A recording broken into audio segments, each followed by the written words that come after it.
מתחנות אדמונית, מה נשמע? עומר אדם, אני רק רוצה לאחל לכם בהצלחה בהכל.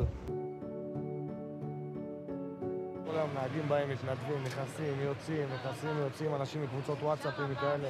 חבל לך על הזמן.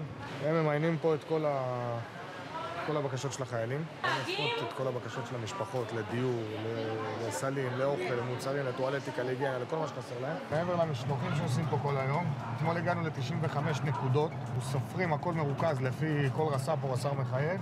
נותן לנו בדיוק איזה מחלקה, איזה פלוגה, איזה גדוד, איזה חטיבה. ליבואנים ולספקים ולכל הסופרים הגדולים כבר אין סחורה לשלוח לנו, אנחנו מזמינים באמת בכמויות. פה זה נעליים למשפחות, ביגוד למשפחות, מסלקים, זה עוד קצף גילוח שנגמר שם האווירים, מגבות. פתאום אתה נחשף, תקשיב, המדינה שלנו לאנשים, באים לפה צדיקים יום-יום.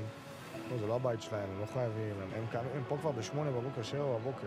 ואלה הם מקבלים, לוקחים לך 14 נקודות בצפון, באים, מתחננים, תן לי משהו, אתה שולח אותו להר דוב, לרמת הגולן, אחרי זה לקפוץ לנהריה, כאילו, הזיה.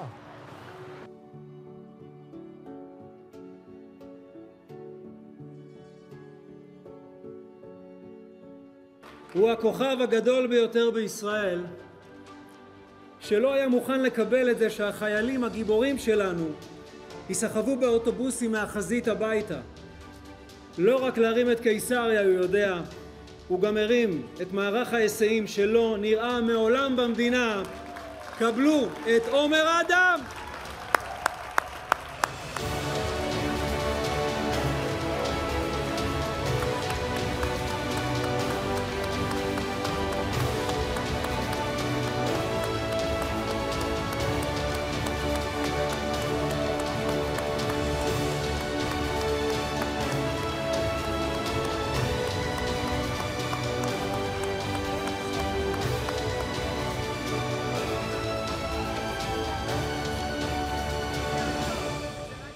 תודה רבה.